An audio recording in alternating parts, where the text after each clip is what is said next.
Kami bersyukur Tuhan jika pagi hari ini izinkan kembali kami bisa beribadah untuk memuji memuliakan Tuhan. Seberapa puji-pujian yang telah kami naikkan, kiranya itu menjadi dupa yang berbau harum di hadapan Tuhan. Dan sebentar kami akan mendengarkan firman-Mu, pakai hamba-Mu untuk bisa menyampaikan isi hati-Mu Tuhan, sehingga ibadah kami merupakan ibadah yang sangat diberkati Tuhan. Memberkati semua jemaat-jemaat mulai dari anak sekolah minggu sampai orang tua bisa menangkap firman Allah dengan pimpinan kuasa Roh Kudus. Dan kalaupun ada kuasa-kuasa kegelapan yang ingin mengganggu persekutuan kami dengan firman-Mu, kuasa itu kami patahkan dalam nama Yesus Kristus. Kami patahkan kuasa kegelapan itu. Roh dengar-dengaran sebagai seorang murid memberikan kepada kami dan kami siap untuk mendengarkan firman Tuhan.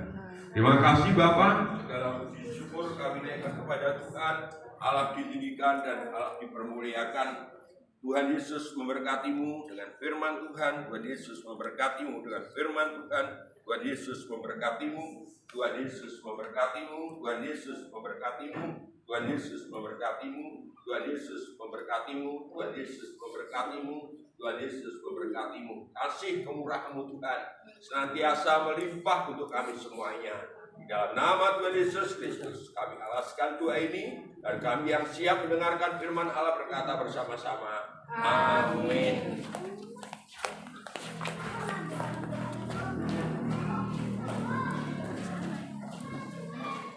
Ya, puji Tuhan, Bapak Ibu sekalian, shalom saudara. Selamat malam, ya selamat malam. Selamat pagi saudara-saudaraku yang dikasih Tuhan ya. Selamat beribadah dalam rumah Tuhan ini. Kembali kita akan mendengarkan firman Allah, dan firman Allah masih berbicara tentang yaitu harta yang kekal, saudara. Yaitu harta yang kekal itu berbicara tentang harta yang rohani, yaitu harta yang ada di dalam kerajaan surga ya. Mari kita akan bersama-sama membaca firman Tuhan kembali dalam Injil Matius pasal yang ke-6 ayat yang ke-19 sampai dengan ayat yang ke-24 saudara sekalian. Kembali kita membacakan ini, Injil Matius pasal yang ke-6 ayat 19 sampai 24.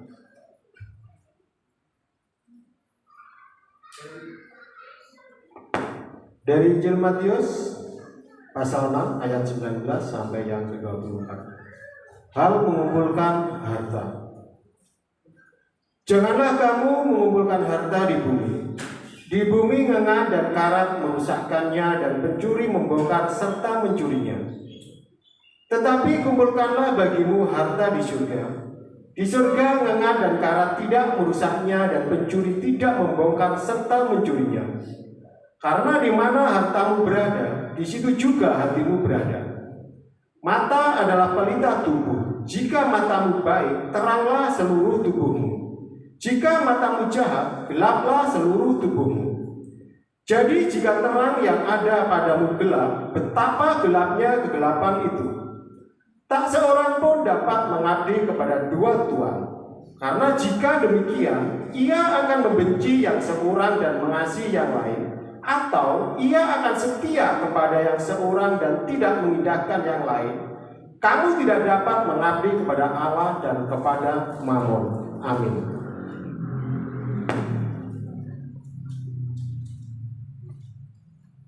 Ya, puji Tuhan sekalian. Mohon maaf agak trouble. Ya, puji Tuhan sekalian. Jadi firman Allah ini adalah firman Allah pada hari Minggu yang lalu, saudara sekalian, bahwa kita itu diharuskan mengumpulkan harta, bukan harta yang ada di dunia, saudara. Ya, karena harta di dunia ini sifatnya itu sementara, dan harta di dunia ini akan bisa habis dimakan ngengat dan karat, saudara. Apapun yang ada di dunia ini tidak ada yang bisa bertahan lama. Ya.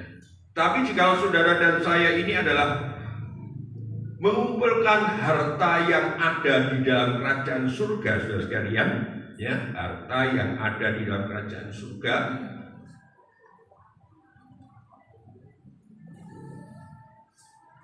Dan sekalian, harta yang ada di surga itu adalah berbicara tentang perkara-perkara rohani.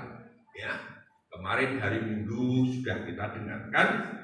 Kalau kita baca ayat 1 sampai dengan ayat yang ke-18 itu berbicara tentang kekayaan atau tentang yaitu ibadah.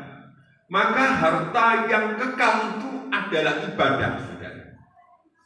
Ya, ibadah itu merupakan harta yang kekal karena mengandung janji untuk sekarang dan hidup yang akan datang. Jelas sekali. Ya. Dan dalam ibadah itu memang merupakan satu yang harus kita lakukan karena ibadah itu adalah merupakan satu kewajiban bagi kehidupan yang sudah ditebus oleh Kristus. Jadi orang yang sudah merasakan ditebus oleh Kristus maka harus beribadah. Dan firman Allah pada hari Rabu yang lalu di Kalibuyuk dari kalian, ibadah itu kalau saudara dan saya tidak memperhatikan ibadah, ataupun saudara dan saya beribadah seperti pagi hari ini tetapi tidak mendapatkan, tidak merasakan kuasanya, maka itu pun adalah sia-sia. Jadi di dalam kita mengumpulkan ibadah itu, mengumpulkan harta yang kekal itu, yang berupa ibadah itu harus kita sungguh-sungguh bekerja keras. Harus sungguh-sungguh bisa, yaitu menikmati kuasa dalam ibadah itu. Itulah yang berkenan kepada Tuhan. Dan dalam ibadah itu dibagi 3. Yang pertama ayat 1 sampai dengan ayat yang keempat berbicara tentang bersedekah. Jadi ketika saudara dan saya melakukan suatu pemberian atau melakukan satu sedekah, maka itu wujudnya adalah ibadah. Saudara, ya. Tetapi ibadah yang benar dalam bersedekah ini bukan seperti yang dilakukan oleh orang-orang dunia. Saudara, di dalam 1 Timotius pasal 6 disebutkan memberi dan membagi. Saudara, ya. Jadi sedekah itu, memberi itu ada 2. Yang pertama adalah memberi atau yaitu sedekah kepada orang yang memerlukan. Yang kedua itu adalah kita itu membagi. Membagi itu artinya mempunyai nilai-nilai keadilan. Saudara, atau coba kita baca dulu kesalahan sekalian di dalam 1 Timotius pasal yang ke-6. 1 Timotius pasal yang ke-6. 1 Timotius pasal yang ke-6 kita baca ayat yang ke-17 sampai dengan ayat 19. 1 Timotius pasal 6 ayat 17 sampai 19. Demikian firman Tuhan. Peringatkanlah kepada orang-orang kaya di dunia ini agar mereka jangan tinggi hati dan jangan berharap pada sesuatu yang tak tentu seperti kekayaan, melainkan pada Allah yang dalam kekayaannya memberikan kepada kita segala sesuatu untuk dinikmati. Peringatkanlah agar mereka itu berbuat baik, menjadi kaya dalam kebajikan, suka memberi dan membagi, dan dengan demikian mengumpulkan suatu harta sebagai dasar yang baik bagi dirinya di waktu yang akan datang untuk mencapai hidup yang sebenarnya. Nah ini saudara, inilah di dalam cara kita untuk mengumpulkan harta.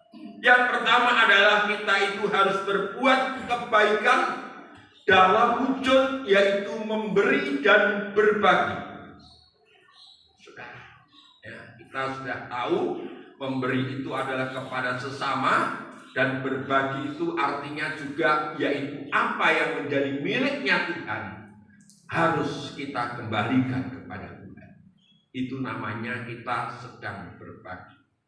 Dan yang seterusnya sekalian di dalam ayat-ayat ini,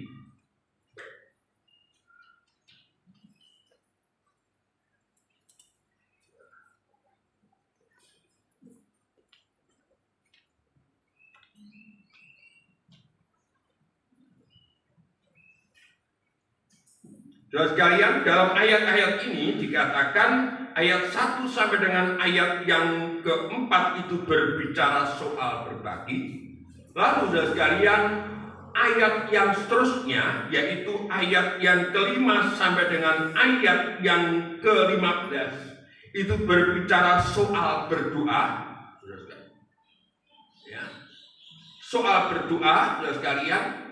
Lalu ayat yang ke-16 sampai dengan ayat yang ke-18 berbicara soal berpuasa. Jadi berbagi, berdoa, dan berpuasa itu adalah menunjuk kepada yaitu ibadah.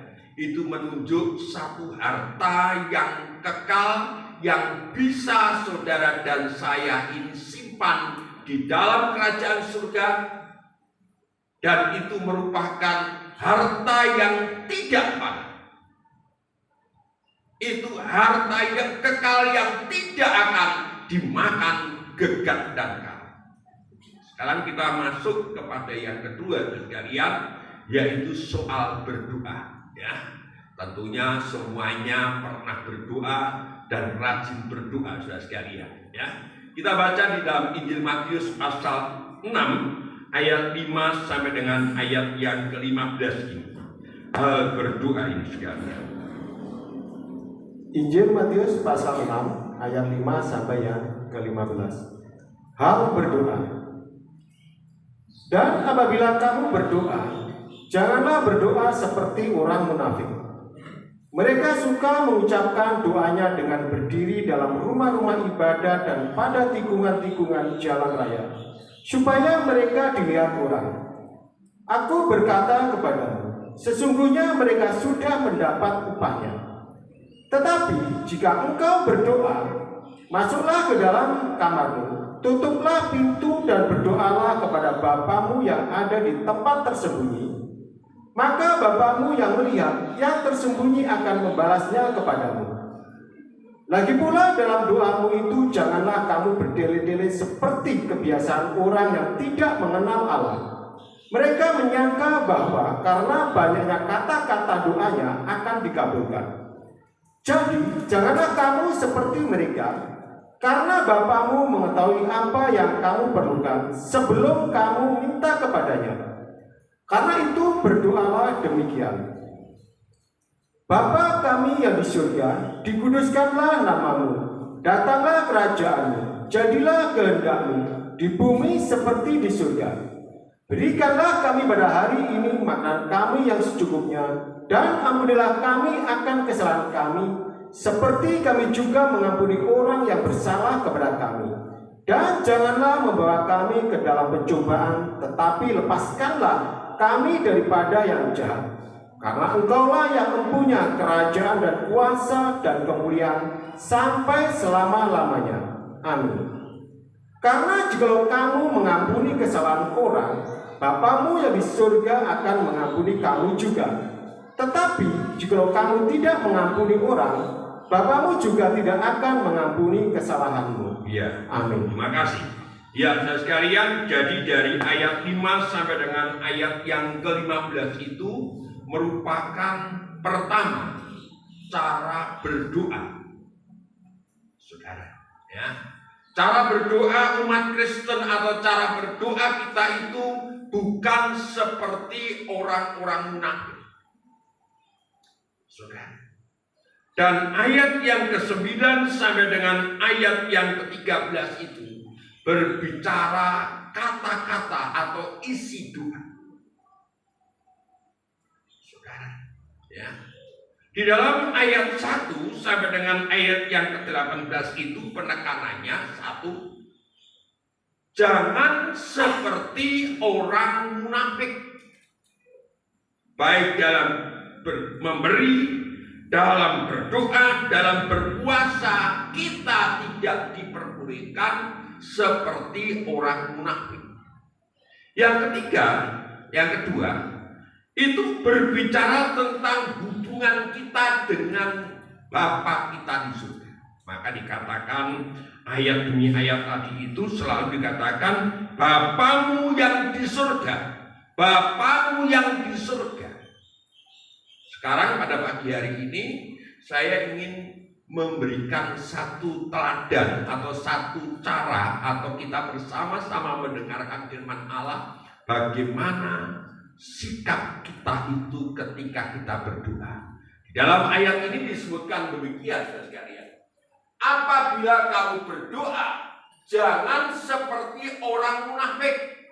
Mereka suka berdoa sambil berdiri di rumah ibadah dan di simpang jalan supaya dilihat orang. Ketahuilah mereka sudah menerima ganjaran mereka. Jadi ibadah itu saudara bukan merupakan satu pertunjukan dan tidak perlu kita perlihatkan. Saudara, ya, lain ada kata-kata yang harus kita sikapi. Suatu saat mungkin kita bisa mengikuti KKR. Tetapi firman Allah ini adalah firman Allah untuk pribadi saudara dan saya. Jadi jangan sampai kita itu seperti orang munafik. Orang munafik itu sekalian, perkataan munafik ini aslinya berkata dari agama, dari bahasa Arab. Munafik itu artinya nifak atau nafakah. Artinya adalah upaya berpura-pura percaya atau setia kepada agama dan lain-lain, tetapi sebenarnya dalam hatinya tidak. Ini munafik. Jadi orang munafik itu kelihatannya baik, tetapi hatinya itu tidak baik. Iya, ya, perhatikan baik-baik. Ini firman Allah juga untuk saya dalam segala sesuatu dikatakan sini dan lain-lain. Ini berbicara semuanya. Jadi apapun yang kita lakukan itu jangan sampai kita itu berlaku seperti orang munafik. Dari dalam hati kita dan yang kita keluarkan dan yang kita perbuat itu harus sama, saudara. Amin, saudara. Jangan seperti orang munafik.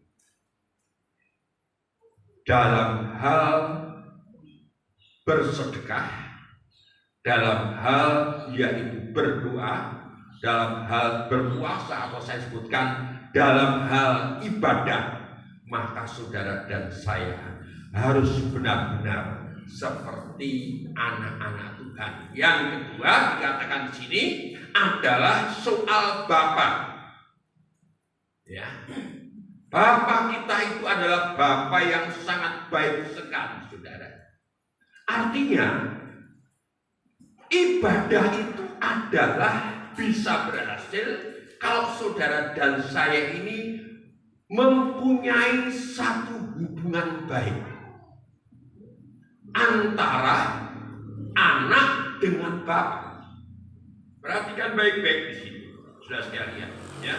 Dikatakan selalu berkata Bapa kita di surga yang memberi upah.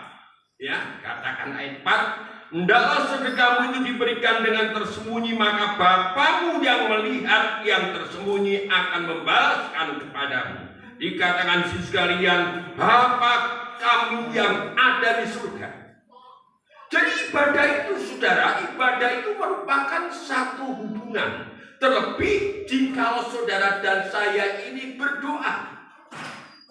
Saudara, berdoa ini adalah memohon, saudara. Berdoa itu memohon. Ya. Kalau saudara dan saya ini tidak mempunyai hubungan yang baik dengan Bapa kita, maka permohonan kita itu tidak akan terkabulkan. Saudara sekalian, ini perlu sekali saya tekankan. Keberhasilan seorang anak itu bukan dimulai dari luar. Keberhasilan seorang anak itu kalau anak itu patuh taat kepada orang tuanya. Saudara, perhatikan ini kata-katanya. Firman Allah memang mengajarkan begitu.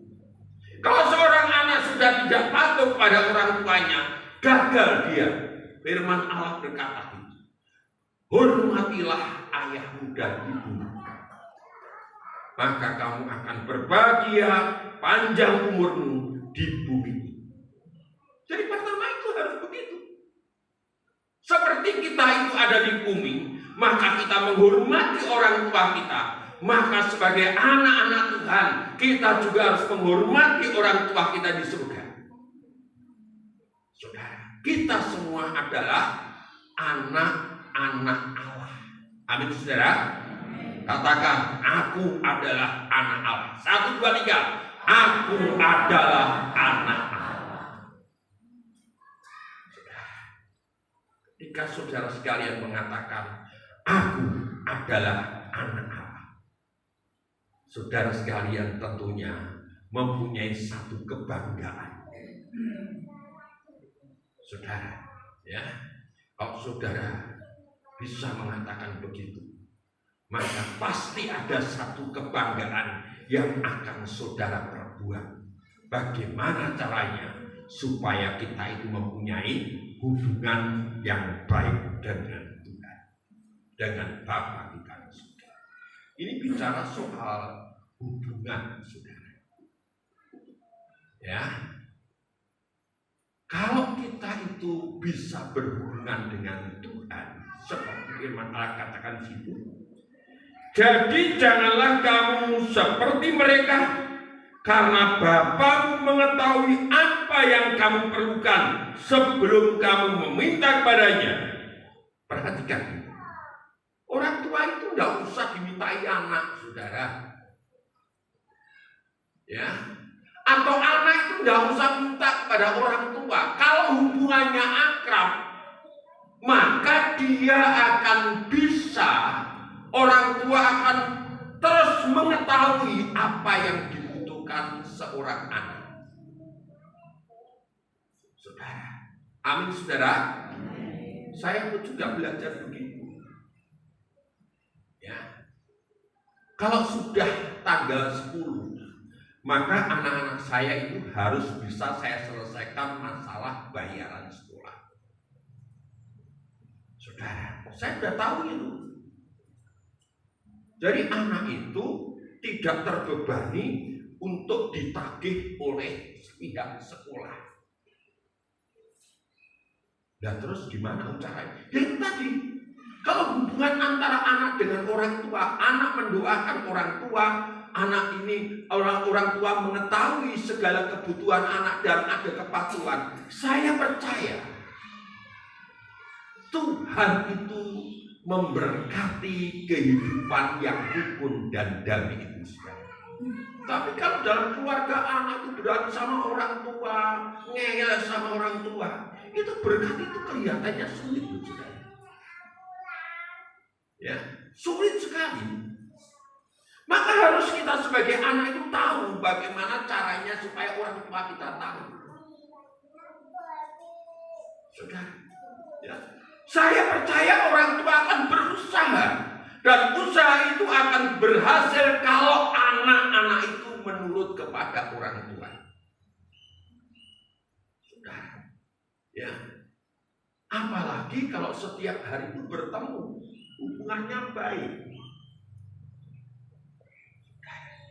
Ya, kadang-kadang ada di kota besar, ya, kalau di desa ini mungkin tidak ada. Anaknya itu tidak pernah ketemu dengan orang tuanya karena orang tuanya ini selalu bisnis.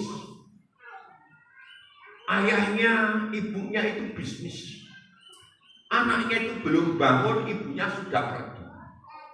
Anaknya sudah tidur, ibunya baru datang.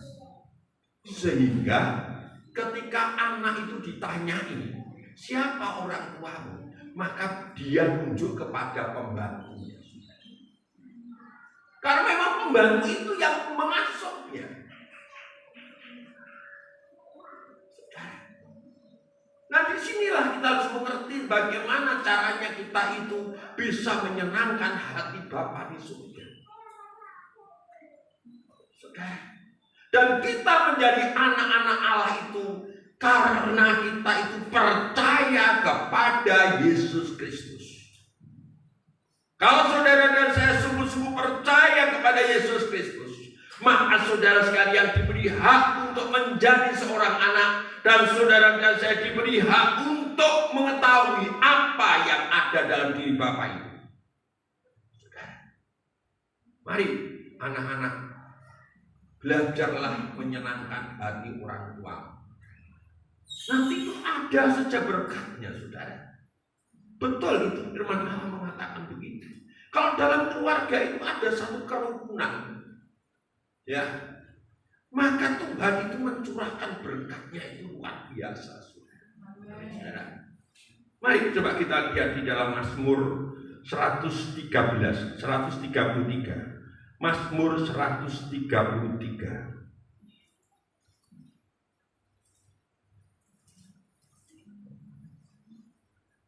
Ayat 1 sampai dengan ayat yang seterusnya kita baca. Mazmur 133 ayat 1 sampai seterusnya. Persaudaraan yang rukun. Ayat 1. Nyanyian ziarah Daud. Sungguh alangkah baiknya dan indahnya apabila saudara-saudara diam bersama dengan rukun. Seperti minyak yang baik di atas kepala meleleh ke janggut, yang meleleh ke janggut Harun dan ke leher jubahnya. Seperti embun gunung Hermon yang turun ke atas gunung-gunung Sion. Sebab kesanalah Tuhan memerintahkan berkat kehidupan untuk selama-lamanya. Ini saudara, amin. Perkataan firman Allah ini dikatakan sungguh alangkah baiknya dan indahnya apabila saudara-saudara diam bersama dengan rukun. Ya, bisa juga kita sebutkan seperti pada pagi hari ini. Ya, kalau jemaat-jemaat dan hamba Tuhan rukun, bisa terjadi. Tetapi dalam keluarga begitu juga. Kalau anak dengan orang tua, dengan cucu, kalau memang ada cucu, ada suatu persaudaraan yang rukun. Ini rukun ini berbicara soal hubungan yang harmonis. Maka firman Allah katakan, sebab kesanalah Tuhan memerintahkan berkat kehidupan untuk selama-lamanya. Jadi kalau saudara dan saya rukun, itu Tuhan yang mengirimkan berkatnya, saudara. Ya, mari Bapak Ibu sekalian, saya coba mempraktekkan ini. Saudara, orang yang bisa berkat demikian ini dikatakan seperti minyak yang baik di atas kepala meleleh ke janggut Harun. Artinya orang yang rukun itu semuanya itu kebagian dari kepala sampai leher, sampai janggut, sampai jubah itu kelihatan semuanya menerima berkat. Dikatakan firman Allah, seperti embun gunung Hermon yang turun ke atas gunung-gunung Sion. Jadi dari gunung itu sekalian, embun itu turun. Setelah turun, dia naik lagi. Itu orang yang rukun itu begitu itu. Nah, kalau saudara dan saya dari rumah tangga itu bisa begitu, saudara. Ya, nggak tahu caranya Tuhan itu memberi berkat itu, saya nggak tahu. Tetapi firman Allah pasti tergenapi. Kalau jemaat di sini ini rukun, saudara sekalian, sama-sama rukun, tidak ada pertengkaran, tidak ada iri hati. Saya percaya berkat Tuhan juga turun atas kita semua. Saya berdoa begitu, saudara. Tuhan, kirimkanlah berkat-Mu Tuhan, baik dari barat, dari timur, dari selatan, dari utara. Berkat-Mu Kau curahkan Tuhan, untuk bisa menyelesaikan yaitu ruang atas itu. Saudara nanti bisa naik ke sana, walaupun belum di keramik, tapi semuanya sudah bisa kelihatan indah, saudara sekalian. Ya, ketika saudara sekalian naik ke sana, saudara sekalian bisa mendoakan supaya keramik itu nanti bisa terpasang. Ya, dan untuk tahun ini saudara sekalian, saya coba memfokuskan untuk bangunan, walaupun tidak melepaskan soal yaitu Natal. Nanti Natal itu nanti biar Pak Joko yang bisa menjadi ketua panitia Natal diurusi Natal. Silahkan diurusi bagaimana baiknya Natal itu. Nanti Pak Joko bisa membentuk seperti panitia dan sekalian sehingga semuanya nanti bisa tertata. Ya, saya ingin saudara sekalian bisa lebih dewasa lagi soal Natal itu, dan saya percaya kalau saudara sekalian rukun, maka tidak ada masalah untuk Natal itu. Tuhan pasti kirimkan berkat ya saudara. Ya, mari kita belajar untuk mempunyai hubungan yang baik dengan Bapa di surga, karena kita itu sudah ditebus oleh darah Kristus. Kita baca dalam 1 Petrus pasal yang pertama. 1 Petrus pasal yang pertama. 1 Petrus pasal yang pertama. Kita baca mulai ayat yang ke-13 sampai dengan ayat yang seterusnya, sampai dengan ayat yang ke-19. 1 Petrus pasal 1 ayat 13 sampai 19. Demikian firman Tuhan. Kekudusan dan kasih persaudaraan. Ayat 13. Sebab itu, siapkanlah akal budimu, waspadalah dan letakkanlah pengharapanmu seluruhnya atas kasih karunia yang dianugerahkan kepadamu pada waktu penyataan Yesus Kristus. Jadi pada waktu Yesus datang, saudara dan saya harus siap sedia. Terus ayat 14. Hiduplah sebagai anak-anak yang taat dan jangan turuti hawa nafsu yang menguasai kamu pada waktu kebodohanmu. Tetapi hendaklah kamu menjadi kudus di dalam seluruh hidupmu, sama seperti Dia yang kudus, yang telah memanggil kamu, sebab ada tertulis, kuduslah kamu, sebab aku kudus. Dan jika kamu menyebutnya Bapa, yaitu Dia yang tanpa memandang muka menghakimi semua orang menurut perbuatannya, maka hendaklah kamu hidup dalam ketakutan selama kamu menumpang di dunia ini. Sebab kamu tahu bahwa kamu telah ditebus dari cara hidupmu yang sia-sia, yang kamu warisi dari nenek moyangmu itu, bukan dengan barang yang fana, bukan pula dengan perak atau emas, melainkan dengan darah yang mahal, yaitu darah Kristus, yang sama seperti darah anak domba yang tak bernoda dan tak bercacat. Nah ini Amin.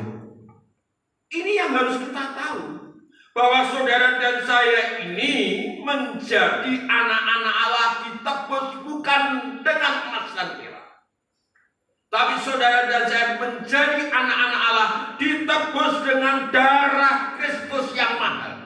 Emas perak itu tidak bisa menebus saudara. Kalau saudara dan saya tahu demikian, maka saudara dan saya juga harus tahu apa yang akan saya bisa bawa kepada Bapa saya di surga. Maka firman Allah ayat ini mengatakan, biarlah kita menyiapkan diri kita untuk menyongsong kedatangan Tuhan itu.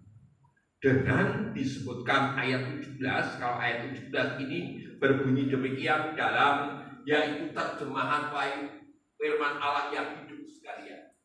Dan ingatlah bahwa Bapa di surga, kepadanya saudara berdoa.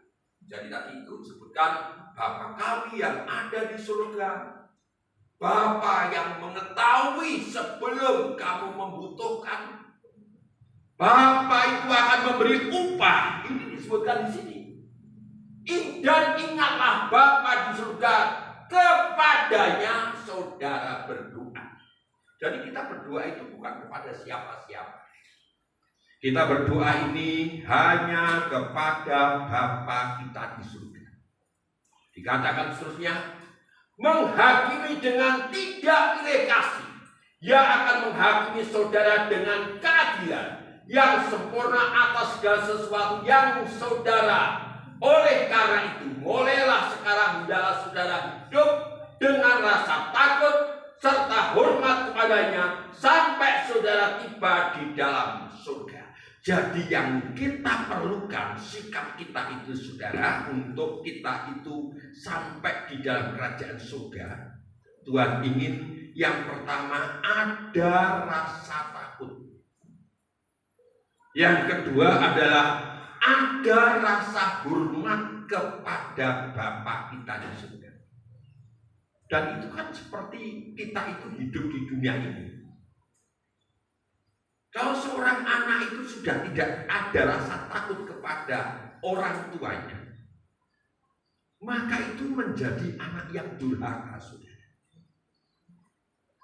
Ya, dia lupa bagaimana ayahnya dan ibunya ini membesarkan dia. Kalau kita itu tidak ada rasa takut kepada orang tua, kita durhaka, bisa-bisa kita seperti siapa, saudara? Orang yang durhaka sama orang tuanya seperti siapa? Nah, itu loh saudara, maling kundang.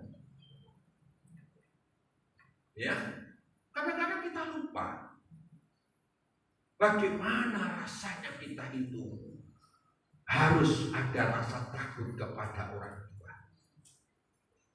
Sekarang ini kalau orang tuanya itu ngandali gitu, malah dibelilingi sama anak itu. Ya, hormat sama orang tua, rasa takut itu sudah tidak ada.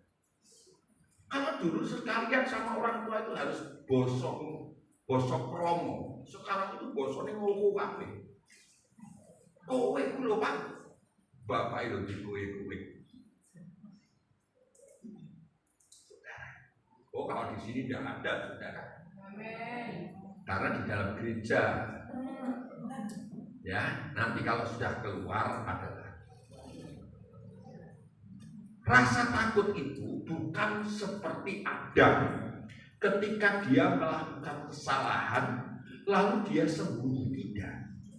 Rasa takut ini dikarenakan tidak ingin mendapatkan hukuman. Perhatikan, saudara. Jadi orang yang mempunyai rasa takut kepada Bapa itu tidak ingin supaya dia itu mendapat hukuman. Kalau saudara dan saya rasa takut kita kepada orang tua kita, kita tidak ingin mendapatkan hukuman, ya manut apa sih? Diajar ke. Duit sekolah, ya tinggo bayar sekolah. Duit kos-kosan, ya tinggo bayar kos-kosan. Sekarang itu sukar. Iya. Ya, saya ini kadang-kadang kalau masuk, kemarin saya masuk di SMA itu saya sangat terkejut. Di situ ada Dika, ada Fidel, ada Rere. Jadi orang Kristen itu setahu saya satu kelas itu orang Kristennya ada beberapa. Ya, saya lihat tuh Dika ini, kita lihat tuh Fidel ini anaknya Pak Indra, dua anaknya Bu Wawa, dari satu kelas sudah. Ya, semoga saja anak-anak yang sekolah di SMA itu bisa menjadi teladan. Ya, jangan sampai anak-anak di sekolah SMA itu yang Kristen itu justru menjadi hal yang tidak bagus. Belajar saja, tidak usah neko-neko, saudara. Patuh saja sama orang tua. Tapi kalau saudara sekalian itu anak-anak di sini mungkin setelah diberi uang sekolah lalu tidak dibayarkan sekolah digumendem karo kancane. Saudara. Itu pasti orang tuanya akan memberi sanksi, saudara. Oh, iya wis. Saudara, hormat sama orang tua itu di sini itu ada rasa takut. Coba saudara praktekkan ini. Mulai dari rumah saja. Nah demikian juga kita dengan Tuhan. Kalau saudara dan saya tidak ada rasa takut, maka saudara dan saya tidak akan didengar oleh Tuhan doa saudara. Saudara, kita ingin berbahagia tentunya. Kita ingin diberkati Tuhan tentunya dalam setiap ibadah ini. Saya pun juga ingin begitu. Maka pertama sekali, milikilah rasa takut itu dalam diri saudara. Bukan takut lalu delay. Bukan seperti anak kecil ditakut-takuti ada Pak Polisi. Kalau Pak Polisi langsung delay, enggak. Bukan takut seperti itu, takut negatif itu namanya. Takut positif itu artinya takut kalau kita nanti mendapatkan sanksi, saudara. Ini firman Allah katakan di sini. Yang akan menghakimi dengan tidak pilih kasih. Dia akan menghakimi saudara dengan keadilan yang sempurna atas segala sesuatu yang saudara perbuat. Saudara, saya tidak menakut-nakuti ini, saudara. Firman Allah ini yang berkata begitu. Saudara, harus ada rasa takut kepada orang tua. Saudara, ya. Memang kadang-kadang orang tua kita itu jengkel, no, saudara. Tapi jangan sampai saudara lalu berani sama orang tua. Kalau orang tua saudara sekalian sudah mulai begitu, lebih baik saudara sekalian diam dan pergi saja.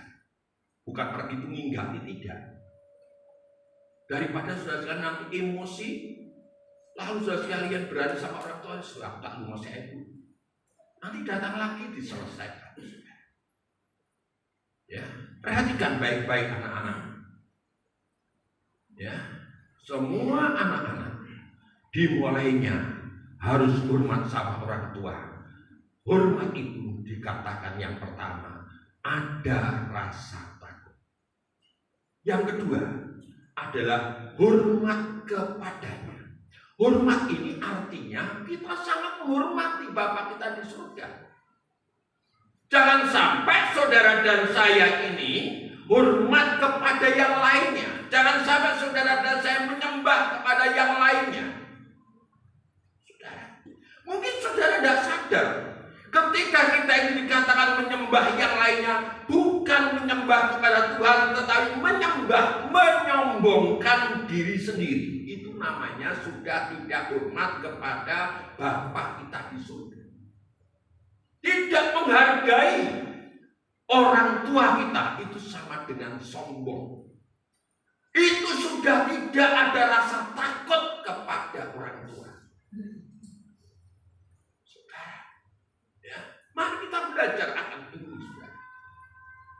Kita belajar sungguh-sungguh untuk memiliki sikap pertama takut, yang kedua hormat kepada orang tua, yaitu hormat kepada Bapa. Kalau hormat, dan sekalian, itu artinya memberikan yang terbaik untuk orang tua kita.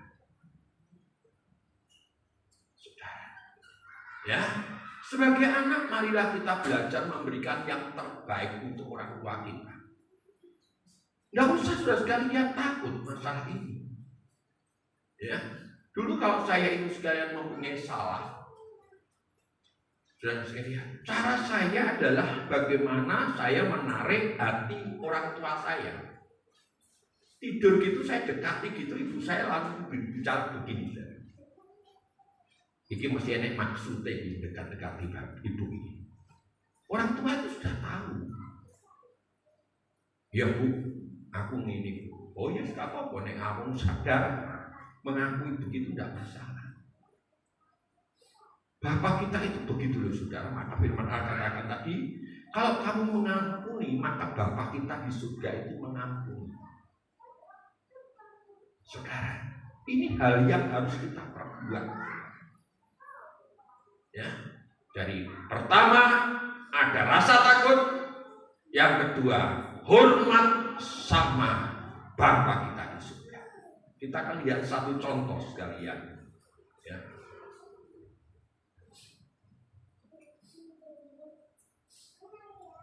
Kita lihat satu contoh di dalam Injil Lukas pasal yang ke-18 sekalian. Injil Lukas pasal yang ke-18. Ayat 9 sampai dengan ayat yang ke-14. Ini orang yang mempunyai sikap berdoa dengan benar, saudara. Ya, silakan baca. Lukas pasal 18 ayat 9 sampai 14. Perumpamaan tentang orang Farisi dengan pemungut cukai. Ayat 9. Dan kepada beberapa orang yang menganggap dirinya benar dan memandang rendah semua orang lain, Yesus mengatakan perumpamaan ini. Ada dua orang pergi ke bait Allah untuk berdoa. Yang seorang adalah Farisi dan yang lain pemungut cukai. Orang Farisi itu berdiri dan berdoa dalam hatinya begini, "Ya Allah, aku mengucap syukur kepadamu, karena aku tidak sama seperti semua orang lain, bukan perampok, bukan orang lain, bukan pezina, dan bukan juga seperti pemungut cukai ini. Aku berpuasa 2 kali seminggu. Aku memberikan 1/10 dari segala penghasilanku." Tetapi pemungut cukai itu berdiri jauh-jauh, bahkan ia tidak berani menengadah ke langit, melainkan ia memukul diri dan berkata, "Ya Allah, kasihanilah aku orang berdosa ini. Aku berkata kepadamu, orang ini pulang ke rumahnya sebagai orang yang dibenarkan Allah dan orang lain itu tidak. Sebab barang siapa meninggikan diri, ia akan direndahkan. Dan barang siapa merendahkan diri, ia akan ditinggalkan." Iya, terima Amin. kasih. Kita lihat di dalam Injil Matius pasal 23, saudara sekalian.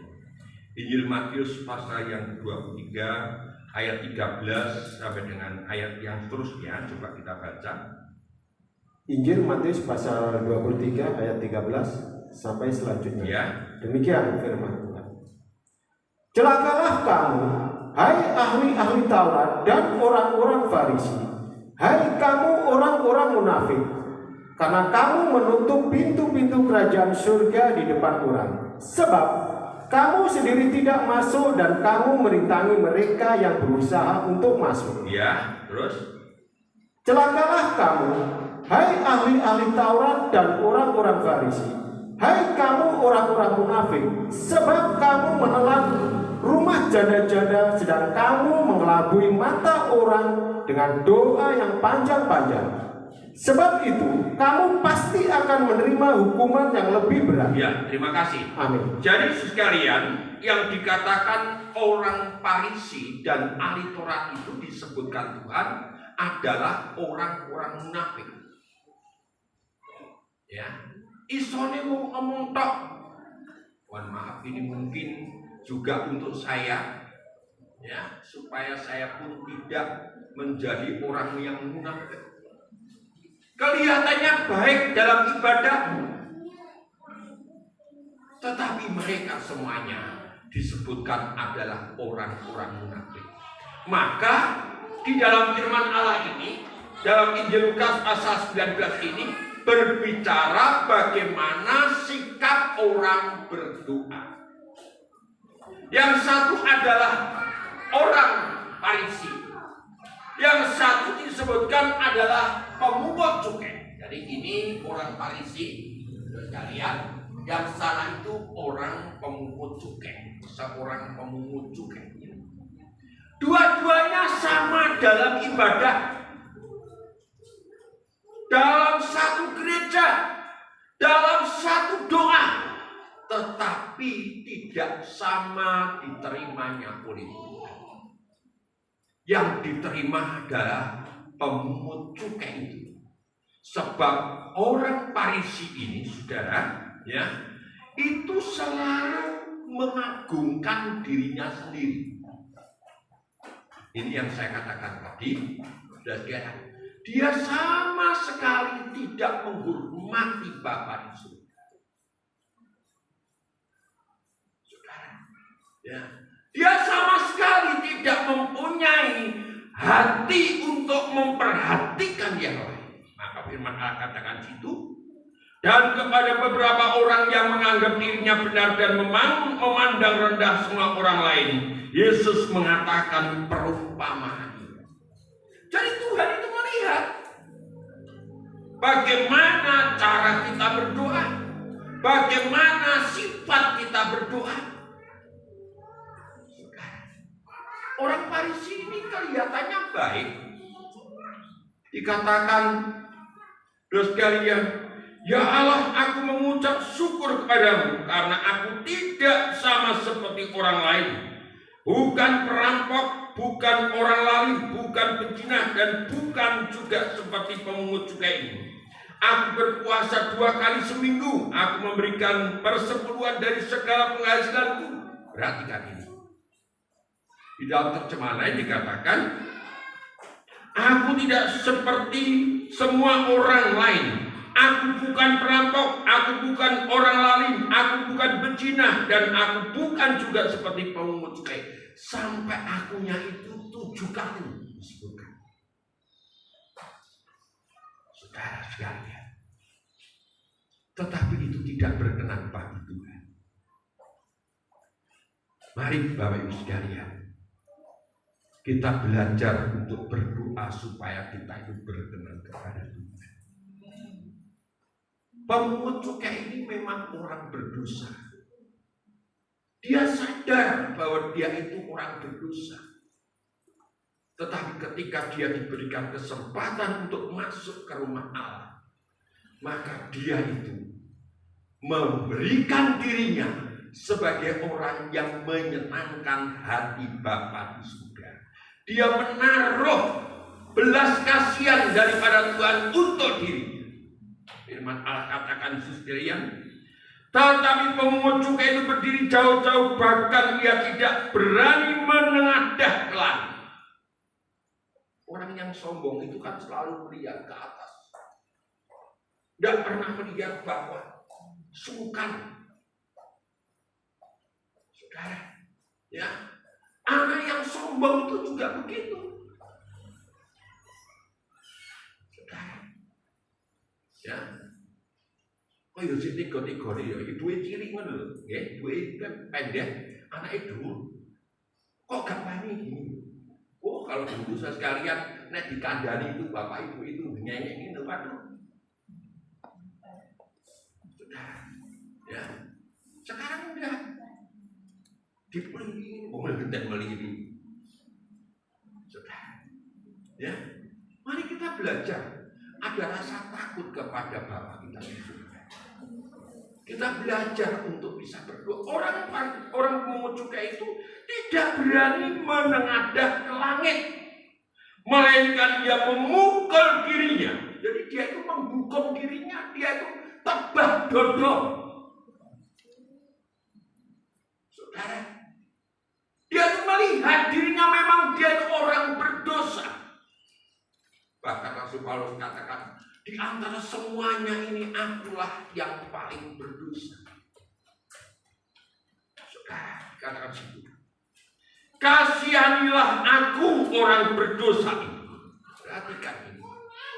Ini sikap yang benar, saudara. Merendahkan diri.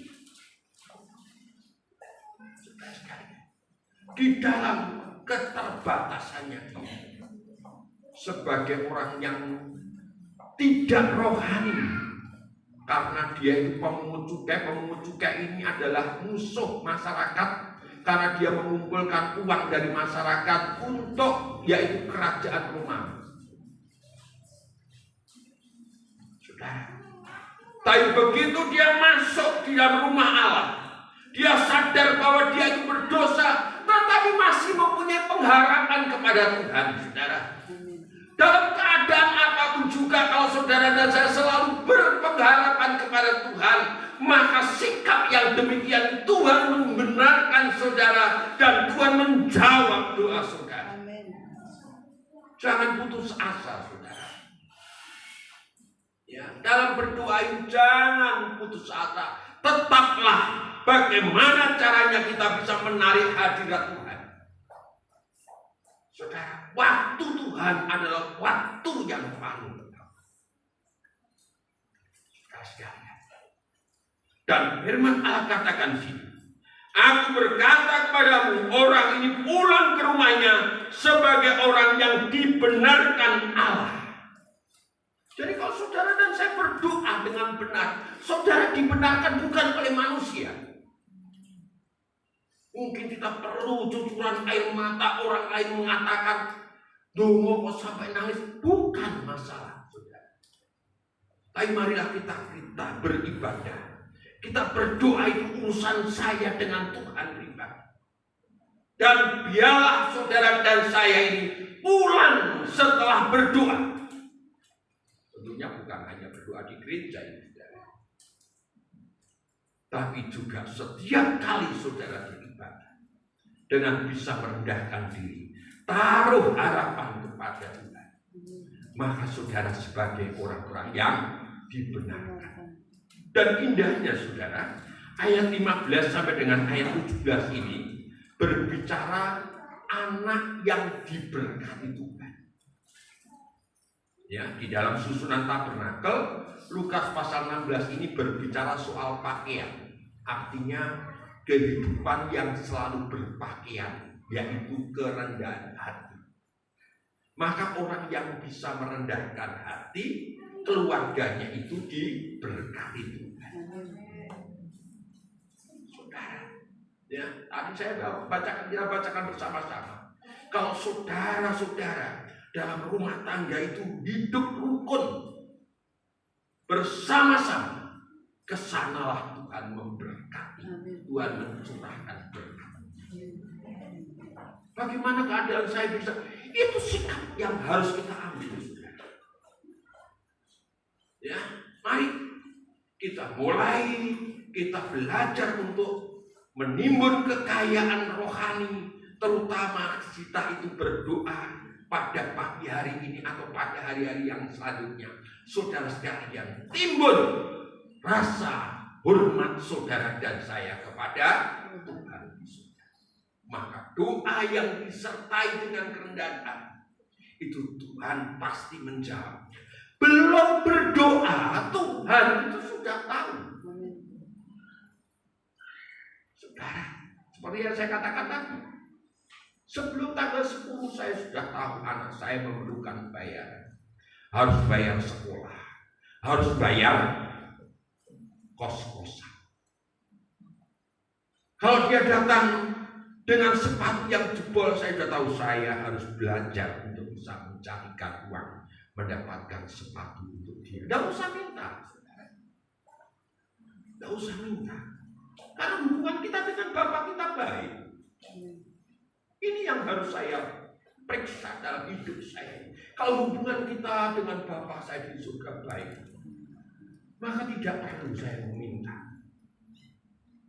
Saudara, maka Tuhan memperhatikan. Saudara, jangan putus asa. Perlihatkan sikap saudara dan saya kepada Tuhan dengan baik sekali. Mazmur, dan kita akan baca itu sudah lihat. Mazmur pasal 50. Mazmur pasal 50 ayat 14 sampai dengan 17. Perhatikan baik-baik ayat ini sekalian. Dari kitab Mazmur pasal 50 ayat 14 sampai 17. Demikian firman Tuhan. Persembahkanlah syukur sebagai korban kepada Allah, dan bayarlah nasarmu kepada Yang Maha Tinggi. Berserulah kepadaku pada waktu kesesakan, aku akan meluputkan engkau, dan engkau akan memuliakan aku. Nah ini sudah, terus kita baca ayat 16. Tetapi kepada orang fasik Allah berfirman, apakah urusanmu menyelidiki ketetapanku dan menyebut-nyebut perjanjianku dengan mulutmu? Padahal engkaulah yang membenci teguran dan mengesampingkan firman. Nah ini saudara. Jadi kalau saudara dan saya penuh dengan ucapan syukur, penuh dengan belas kasihannya, saudara sekalian ini, saudara sekalian, untuk bisa menarik belas kasihannya Tuhan dikatakan sini. Persembahkanlah syukur sebagai korban kepada Bapa, dan bayarlah nasarmu kepada Yang Maha Tinggi. Ini artinya, kalau saudara dan saya sudah menjadi anak-anak Allah, marilah kita belajar untuk hormat dan takut kepada Bapa kita di surga. Saudara, berserulah, kalau saya boleh baca, saya katakan, berdoalah kepadaku pada waktu kesesakan. Tadi itu orang pemungut cukai itu dalam keadaan yang kondisi yang disesak. Karena apa? Dia dihina oleh pemungut cukai. Tetapi dia tidak membalas hinaan. Ya, tidak menghina pembalasan daripada orang Farisi. dia berseru kepada Tuhan, dia memukul diri. Saudara, firman Allah katakan di sini, aku akan meluputkan engkau dan engkau akan memuliakan Tuhan. Saudara, tetapi kepada orang fasik dan kepada orang pemungut Farisi atau kepada orang munafik, tetapi kepada orang fasik Allah berfirman, apakah urusanmu menyelidiki ketetapanku dan menyebut perjanjianku dengan mulutmu, padahal engkau yang membenci teguran dan mengesampingkan firman. Jadi penting sekali kita itu menghormati Tuhan, saudara. Ya, kita penting sekali ada rasa takut kita kepada Bapa di surga. Maka saya percaya orang yang demikian, umat yang demikian, selalu Tuhan itu melihat, belum berdoa, belum meminta, Tuhan sudah memberikan kepadanya. Ini yang saya rindukan, saudara. Betul. Ya, Tuhan. Oh, aku sudah tahu kamu perlu ini. Waduh, kalau begitu enak. Sungguh kita mempunyai Bapa di surga itu mengetahui apa yang saudara perlukan. Kalau keluarga itu bisa hidup ada rasa takut kepada Tuhan, maka keluarga itu pun juga diperhatikan oleh kepala keluarga kita yang di surga. Dia pasti menolong saudara. Jangan putus asa, saudara. Walaupun mungkin dilihat orang kita itu sepertinya tidak punya apa-apa, tapi tetaplah berikan diri saudara sekalian ada rasa takut dan hormat kepada Tuhan. Amin, saudara. Saya ingin mengajak Bapak Ibu sekalian berdiri dan kita katakan, saya tidak akan putus asa karena saya adalah anak Bapa di surga. Ya, kita bersama-sama sekalian. Ya, mari ya kita satukan hati. 1, 2, 3. Saya tidak akan putus asa karena saya anak-anak Bapa di surga.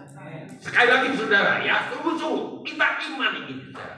1, 2, 3. Saya tidak akan putus asa karena saya anak-anak Bapa saya di surga. Amin, saudara. Mari kita bersama-sama menyanyikan pujian.